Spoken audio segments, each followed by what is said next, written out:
नमस्कार, news over देख रहे हैं आप और मैं हूं आपके साथ प्रभात पांडे। बुलेटिन की शुरुआत करते हैं हेडलाइंस के साथ।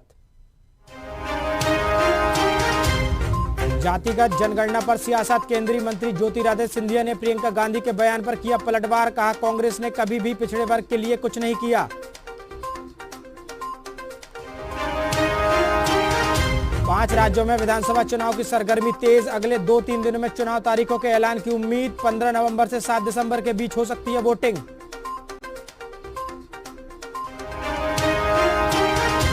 विधानसभा चुनाव को लेकर कांग्रेस रणनीति बनाने में जुटी। उम्मीदवारों की पहली सूची 20 अक्टूबर तक आने की संभावना। कुछ दिन बाद होगी बैठक।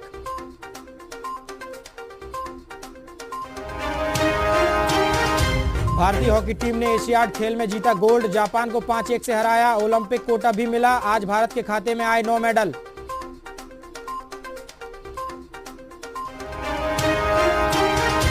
$2000 के नोट बदलने का कल आखिरी दिन। 96% से ज्यादा नोट बैंकों में वापस आए। अभी 12,000 करोड़ के करेंसी आना बाकी।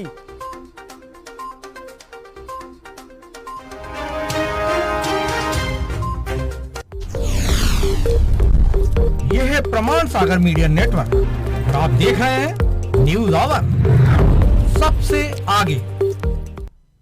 बढ़ते खबरों की ओर। खबर उत्तराखंड के देहरादून से है, जहां मुख्यमंत्री पुष्कर सिंह धामी का कहना है कि प्रधानमंत्री नरेंद्र मोदी की परिकल्पना साकार हो रही है।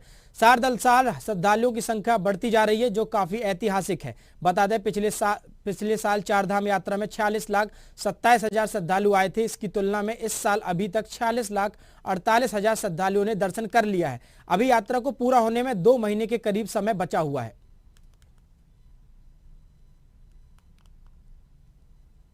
अपने केदारनाथ प्रवास के दौरान भगवान केदारनाथ जी के दर्शन करने जब आदरणीय प्रधानमंत्री मोदी जी आए थे, तो उन्होंने बाबा केदार की भूमि से कहा था कि 21वीं सदी का तीसरा दशक उत्तराखंड का दशक होगा। तो उनके मुंह से निकले हुए शब्द वो बाबा के शब्द थे, शिवरूपी शब्द थे। और लगातार 21 में उन्होंने शब्द कहे, 22 में 46 लाख तीर्थयात्री आए और 23 में यह आंकड़ा अभी 1.5 माह की यात्रा बची हुई है, पार हो गया है। और हर साल यह आंकड़ा बढ़ता जा रहा है। निश्चित रूप से हमारे प्रधानमंत्री जी के कहे हुए शब्द साक्षात रूप से साकार हो रहे हैं। भगवान बाबा केदार की कृपा हम सब पर बनी है। ये हमारे लिए बहुत बड़ा अवसर आने वाला है, क्योंकि तीसरी सदी का ये दशक उत्तराखंड का दशक होगा, जहां पर्यटन के क्षेत्र में, तीर्थयात्रण के क्षेत्र में, अन्य क्षेत्रों में भी तेजी से उत्तराखंड अब आगे बढ़ रहा है। खबर उत्तराखंड के खटीमा से है, जहां ब्लॉक सभागार में भव्य कार्यक्रम आयोजित किया गया, जहां सशस्त्र सीमा बल 57 वाहिनी के डिप्टी कमांडेंट सहित कई लोग मौजूद रहे। वहीं दूसरी ओर कार्यक्रम में विभिन्न प्रकार के कलाओं को प्रस्तुत किया गया। इस दौरान देश की आजादी और सुरक्षा में प्राणों की आहुति देने वाले वीर शहीदों को नमन भी किया गया। साथ ही शहीदों के परिजनों और स्वतंत्रता सेनानियों को अतिथियों ने शाल उड़ाकर और स्मृति चिन्ह देकर सम्मानित भी किया। साथ ही कार्यक्रम में खटीमा के विभिन्न क्षेत्रों से विभिन्न संगठनों की महिलाओं ने शहीदों के आंगन से लाई गई माटी को मिलाकर एक ही कलश में रखा गया, जिसके बाद इसको देहरादून के बाद दिल्ली भेजा जाएगा। बढ़िया प्रोग्राम हुआ यह ब्लॉक स्तर पर, और एसएसबी के अंदर जो यहाँ हमारी बीओपीज हैं, इनके साथ मिलके हमने पहले कलश के अंदर मिट्टी इकट्ठी करी यहाँ पर गाँवों में। तो इसके अंदर बहुत लोगों द्वारा भी बहुत इसके अंदर हमारा सहयोग किया गया। और उसके बाद आज ब्लॉक स्तर पर यह प्रोग्राम आयोजित किया गया, जिसके अंदर जनप्रतिनिधि भी आए हैं और जो माननीय सदस्य हैं यहाँ के इस ब्लॉक के, और बाकी पब्लिक भी यहाँ पर बहुत अच्छे से लोगों ने पार्टिसिपेट किया। बच्चों का बहुत अच्छा इसके अंदर परफॉर्मेंस रहा। और इसका मेन पर्पज़ यही है मेरा माटी मेरा देश के अंदर, कि लोग जुड़े, अपनी मिट्टी से जुड़े, जो हमारे वीरों ने बलिदानियाँ दी हैं, शहीद हुए हैं आज़ादी से पहले भी और आज़ादी के बाद भी देश की सुरक्षा के अंदर, उनको हमें इसके अंदर नमन करना है।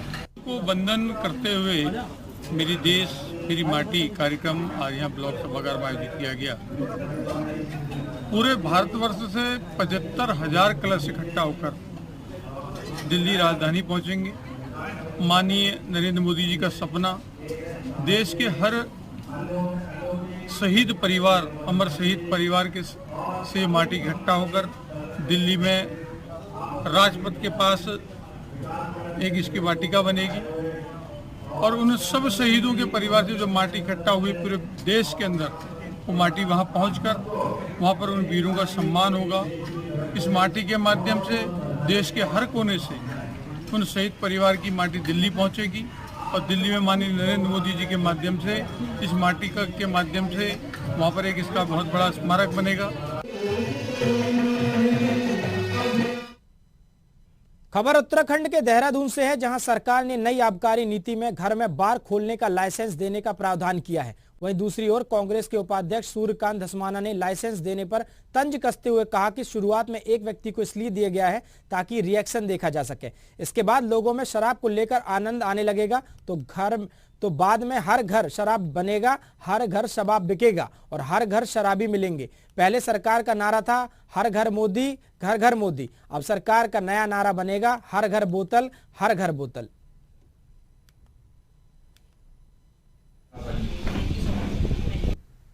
इसलिए अभी एक व्यक्ति को दिया है कि लोगों का रिएक्शन देख लें। अब लोगों को आनंद आ रहा है इसमें, हर घर शराब बनेगी, हर घर शराब बिकेगी, हर घर शराबी पैदा होगा। ये सरकार का नारा है। पहले हर हर मोदी घर घर मोदी था, अब हर घर बोतल होगा।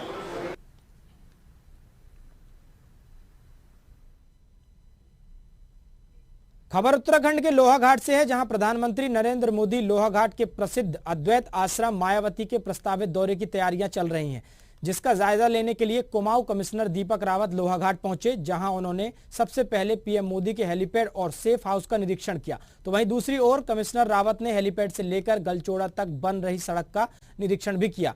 अधिकारियों को समय पर पूरा काम करने के निर्देश भी दिए। साथ ही उन्होंने कहा कि प्रधानमंत्री का काफी बड़ा प्रस्तावित दौरा है, जिसमें प्रशासन की पूरी टीम जुटी हुई है। दौरा है उसके लिए की जो तैयारियां हैं वो अच्छी चल रही हैं। कल माननीय मुख्य सचिव महोदय ने भी समीक्षा की। सभी डिपार्टमेंट्स को जो इंस्ट्रक्शंस थे वो दिए गए थे। विशेषकर जो सड़क का हमारा काम है, हेलीपैड पे कुछ काम होने हैं, रास्ते में रंगाई पुताई के काम हैं, थर्मोप्लास्टिंग के काम हैं, साफ सफाई है, इन पे काम चल रहा है। अभी हम अद्वैत आश्रम में आए हैं और यहाँ पे भी जो काम होने हैं वो सभी चल रहे हैं। और जहाँ पे एक्स्ट्रा स्टाफ की आवश्यकता है तो मेरी ओर से इंस्ट्रक्शंस हैं कि मंडल स्तर पे जो भी अन्य अधिकारी हैं वो हम सप्लीमेंट कर देंगे और कहीं कोई दिक्कत आती है तो शासन भी इससे पूरा हमारा कोऑपरेशन मिल रहा है। लगातार हम लोग टच में। खबर उत्तराखंड के रुड़की से है, जहां झुग्गी झोपड़ी में रहने वाली सलोनी ने अपने शहर और देश का नाम रोशन किया है। बता दें, रग्बी खिलाड़ी सलोनी चीन में आयोजित एशियन गेम्स में अंडर 18 रग्बी खेल में सिल्वर मेडल जीती हैं, जिसको कांग्रेस के वरिष्ठ नेता सचिन गुप्ता और कलियर विधानसभा से कांग्रेस विधायक फुरकान अहमद ने उसे सम्मानित किया है और 11,000 रुपए की आर्थिक सहायता का भी ऐलान किया गया है। 4 बजे तक सर मैं सोनाली पार्क इधर नदी है उसमें ग्राउंड में प्रैक्टिस करती थी। मैं डेली जाती थी उधर, मैं रग्बी खेलती थी। मैं अभी ये प्रतियोगिता चीन में हुई थी तो ये एशिया गेम था। तो मैं पहले ओडिशा में गई, उधर 1 महीने का मेरा कैंप चला, उधर मैं सिलेक्ट हुई चीन के लिए। फिर मैं उधर चीन में गई, फिर उधर हमारी चीन में मेरा सिल्वर मेडल लगा है पूरी टीम के साथ। सर सबका ही हाथ है, कोच का भी है, मम्मी पापा का भी है, सबने बहुत सपोर्ट किया है। मतलब बीच से मैं ऐसा हुआ था कि मेरा मनोबल पूरा टूट गया था क्योंकि मेरे डॉक्यूमेंट्स कंप्लीट नहीं थे। तो मम्मी पापा का भी सपोर्ट इतना रहा कि नहीं हम तेरे को भेजेंगे। तो मेरा भी यही रहा कि चलो कोई नहीं, मम्मी पापा जब इतना कर रहे हैं तो मैं भी अपनी कोशिश पूरी लगाती हूँ। तो मैं भी सर प्रैक्टिस करती रही। तो अगर मैं वहाँ पे अगर आज मेरे डॉक्यूमेंट्स कंप्लीट ना होते, मैं उधर ना जा पाती तो ये दिन शायद नहीं देखने को मिलता मुझे। बच्ची है, इसने यहाँ पर हमारे प्रदेश का, हमारे देश का, हमारे पूरे क्षेत्र का नाम रोशन किया। हम इन्हें बधाई देने के लिए आए हैं और उम्मीद करते हैं कि आगे ये और बढ़े और गोल्ड मेडल जीत के लाए जो हमारे क्षेत्र का नाम रोशन करे। इन्होंने कुछ कमियां बताई, वो भी हम अभी जैसा खनन का मामला था जॉइंट साहब से बात की और भी जो भी हमारे लायक सेवा होगी हम करेंगे, क्योंकि ये बच्ची अपने लिए नहीं हमारे सबके लिए खेल रही है और हम सबका नाम रोशन कर रही है। हमारे शहर का, रुड़की शहर का मान सम्मान बढ़ाया है और साथ साथ देश का भी मान सम्मान बहुत बढ़ाया है। रग्बी के अंदर जो सिल्वर मेडल इसने जीता है, हम तो दुआ करते हैं ऊपर वाले से, भगवान से प्रार्थना करते हैं अगली बार ये सोने जीत के लाए और इस शहर का नाम बहुत बढ़ चढ़कर आगे बढ़ाए और लगातार जीतती रहे। अभी क्योंकि सलोनी ने हमें बताया कि वो इस कुटिया में रहकर उसने सारी चीज़ जो है अपनी हासिल की हैं,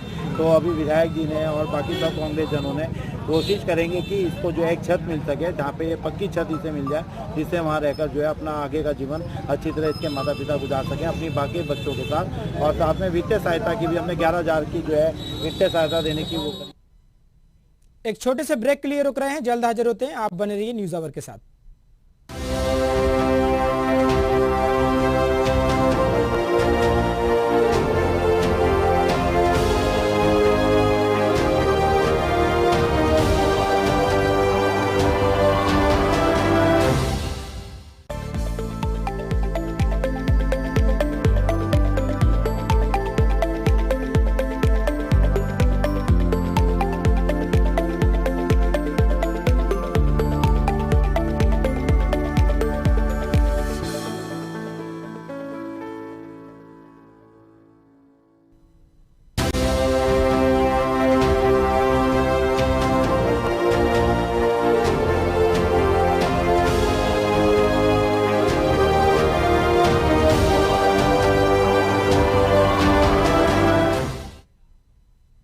ब्रेक के बाद वापस आपका फिर से स्वागत है। खबर उत्तर प्रदेश के सहारनपुर से है, जहां राज्य के मुख्य सचिव दुर्गा शंकर मिश्रा भ्रमण पर पहुंचे। इस दौरान उन्होंने मां शाकुंभरी देवी का आशीर्वाद लिया। इसके बाद जनता रोड स्थित निर्माणाधीन मां शाकुंभरा यूनिवर्सिटी का निरीक्षण भी किया और तेजी से चल रहे निर्माण कार्य की सराहना भी की।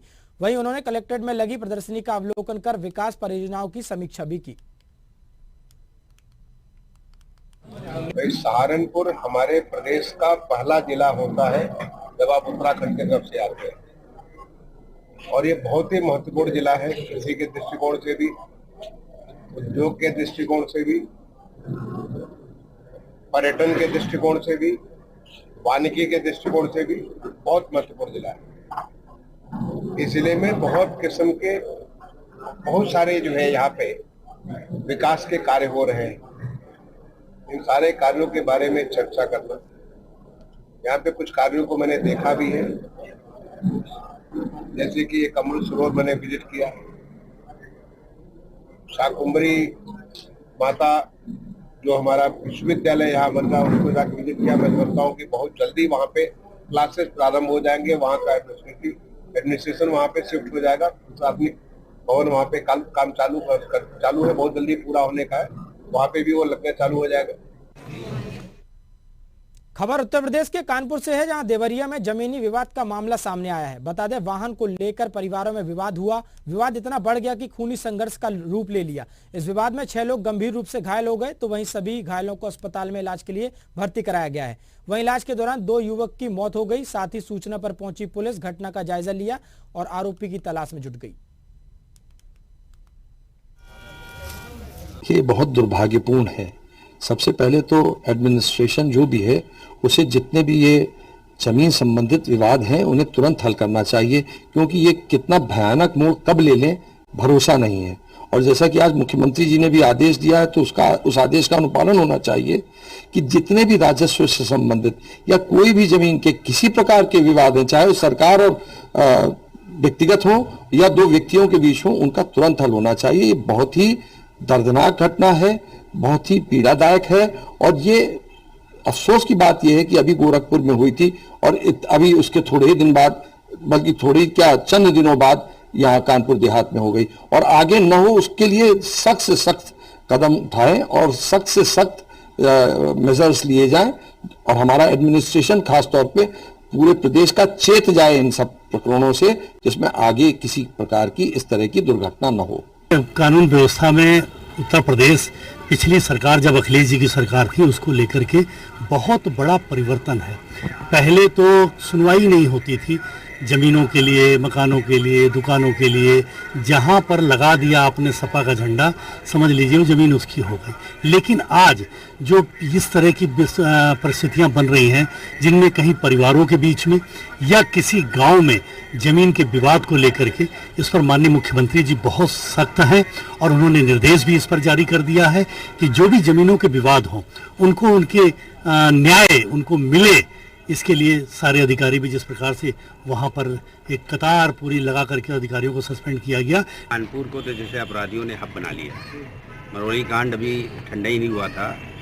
यादव जी जो अभी हमारे कानपुर देहात में जिस तरीके से बाबू सिंह यादव जी ने आत्महत्या करने के लिए प्रेरित करने वाले भारतीय जनता पार्टी के नेताओं के खिलाफ जो हम लोगों ने तहरीक चलाई और उनकी गिरफ्तारी के वारंट भी निकले, परंतु अभी तक के भारतीय जनता पार्टी की सरकार ढूंढ नहीं पाई। और योगी जी लगातार मॉनिटरिंग कर रहे हैं, कह रहे हैं कि हम प्रदेश के सभी थाना अध्यक्षों की, सभी मुख्यालय के सभी एसपीओ कमिश्नरों की लगातार मॉनिटरिंग करेंगे और जब जब वो आदेश देते हैं उसके दूसरे दिन अपराधी उनके आदेश को चैलेंज करते हुए कोई न कोई बड़े कांड कर देता।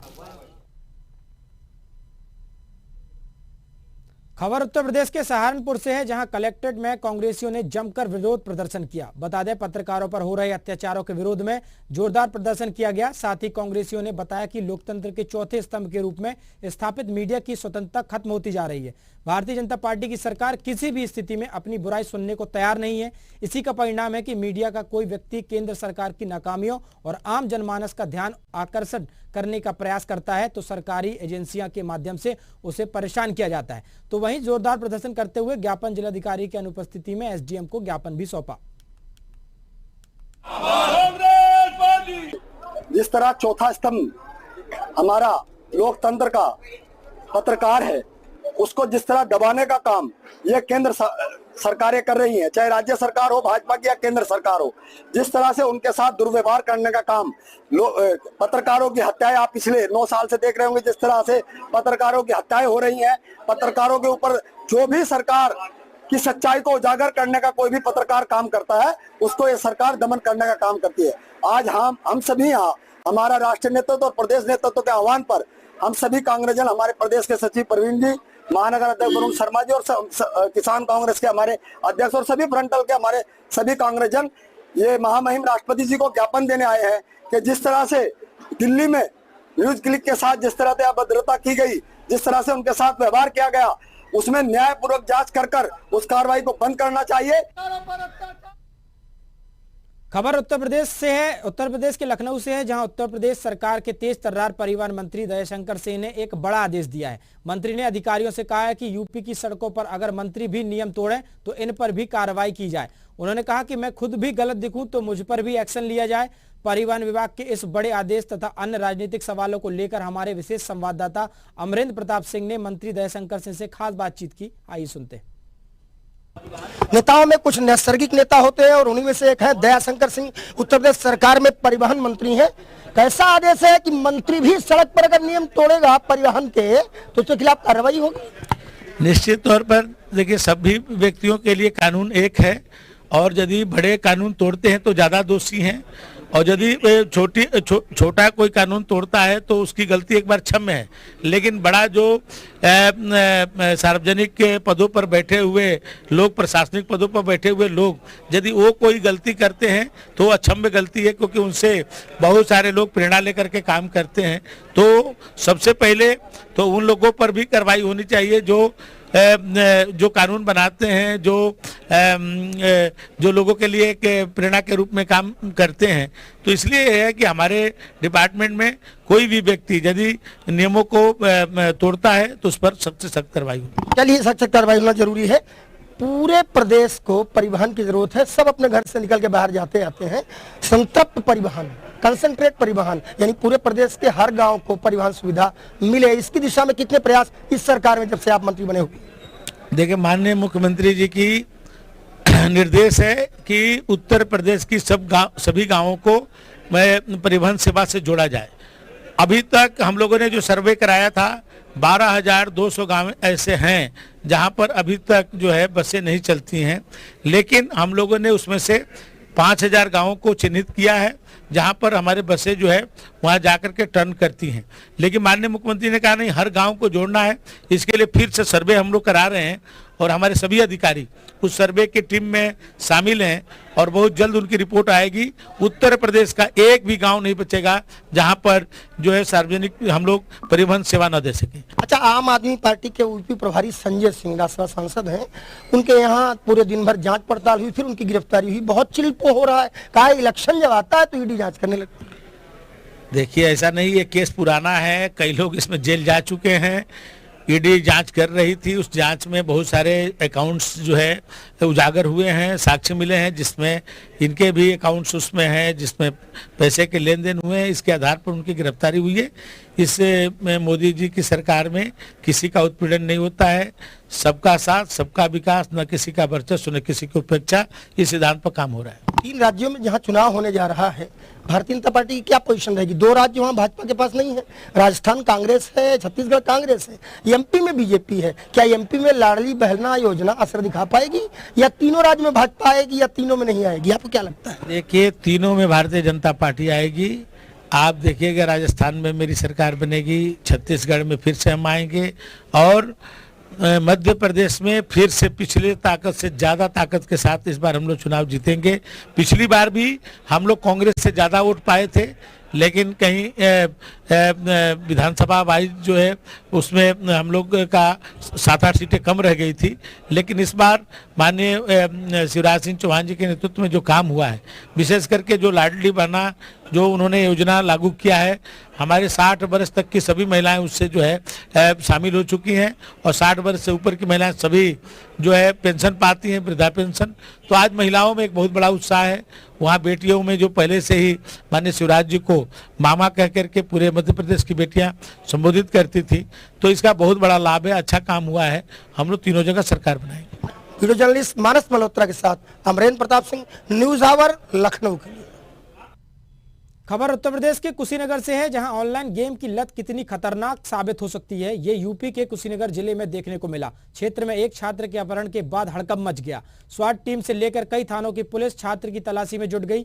बता दें, पुलिस ने छात्र को बिहार के गोपालगंज के थावे मंदिर से बरामद किया, लेकिन जब छात्र ने पुलिस को टीम को छात्र के अपहरण की पूरी कहानी सुनाई तो पुलिस भी हैरान रह गई। आइए देखते हैं रिपोर्ट।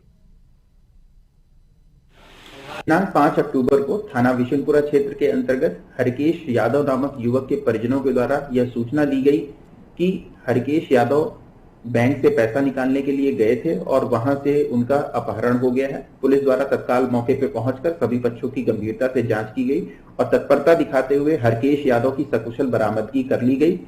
इस पृष्ठभूमि में सभी पक्षों की जांच करने से यह तथ्य सामने आया कि हरकेश यादव ने अपने अपहरण की एक झूठी कहानी रची थी। हरकेश यादव लगातार गेमिंग ऐप प्लेटफॉर्म पर गेम खेलता था, जिसमें लगातार वो पैसे हार चुका था और इसी के कारण उसे और पैसों की आवश्यकता थी। इसी की पूर्ति हेतु उसने अपने एक अपहरण की एक झूठी कहानी रची और इसके पश्चात अपने परिजनों को स्वयं के द्वारा उसने मैसेज किया। तत्काल पुलिस द्वारा इसमें कार्रवाई करते हुए हरकेश यादव को बरामद कर लिया गया है। इसमें सभी पक्षों की गंभीरता से जांच करके अग्रिम विधिक कार्रवाई की जा रही है। खबर कानपुर से है, जहां चोरी की वारदातें लगातार बढ़ती जा रही हैं। बता दें, बीते दिन थाना चमनगंज क्षेत्र में एक घर में लाखों की चोरी हो गई, जहां पीड़ित ने बताया कि वो बकर मंडी में ऑटो पार्ट्स की दुकान में काम करता है और जब घर पर लौटा तो घर का ताला टूटा हुआ था। अंदर जाकर देखा तो अलमारी खुली हुई थी। पीड़ित ने बताया कि जेवर और नकदी समेत लगभग 6 लाख का नुकसान हुआ है। चोरों ने सब कुछ चुरा लिया। वहीं चोरी की सूचना चमनगंज थाना प्रभारी को दी गई। वहीं पुलिस चोरों को पता लगाने में जुटी हुई है। कल मैं दिन में 12 बजे अपने घर से निकला, ताला लगा गया और जब मैं रात को 9:15 बजे लौट के आया हूँ तो मेरे मेन गेट का ताला टूटा हुआ था। उसके बाद लॉकर का ताला टूटा हुआ था, उसमें सारी जितनी ज्वेलरी, नकदी, सोने चांदी का जितने भी सामान था वो सारा गायब था। कितने का सामान हुआ लगभग? लगभग ये करीब 6 से 7 लाख रुपए का मेरा कुछ सामान था। इसकी शिकायत आपने कहाँ की? इसकी शिकायत मैंने चमनगंज थाने में कल रात को 10 बजे की थी। क्या कार्रवाई का आश्वासन मिला? खबर जनपद संभल से है, जहां एक तेज रफ्तार पिकअप ने 8 वर्षीय मासूम को टक्कर मार दी, जिसमें उसकी मौके पर ही मौत हो गई। वहीं परिजन सहित ग्रामीणों ने आक्रोशित होकर बच्चे का शव रखकर मार्ग जाम कर दिया। मौके पर पहुंची पुलिस प्रशासन, एसडीएम और आरटीओ ने चालक पर कार्रवाई करने का आश्वासन दिया। साथ ही यातायात जाम को हटाया और पुलिस ने पिकअप चालक को गिरफ्तार कर लिया है। भैया मेरा पुत्र मर गया, मैं जितने एक लड़का मेरे पास लोग था। क्या नाम था उसका? अभी का। क्या साल का था? 8 साल का होगा। कितने बच्चे हैं आपके पास? एक ही बालक को दान दिया बच्चे को, अब कोई ना है, अब कोई ना भैया, अब कोई ना। पुलिस ने क्या कार्रवाई की अब तक? अब काम तो वही पुलिस वाले जा रहे हैं, उन्हें क्या करूँगा क्या ना करूँगा क्या करूँ। वाहन जो है थाने में आके खड़ा हुआ है और इसको काटा कराया गया। ये 3 टन ओवरलोड है। और ओवर रोड में कार्रवाई हुई, ट्रैक्टर नहीं लगा है, बाकी कागजात ठीक है, उनके लिए सस्पेंशन की कार्रवाई की जाएगी। हम बोल रहे निश्चिंत रहो। इसी के साथ इस बुलेटिन में फिलहाल इतना ही। देश और दुनिया की ताजा तरीन खबरों के लिए आप देखते रहिए न्यूज़ आवर। नमस्कार।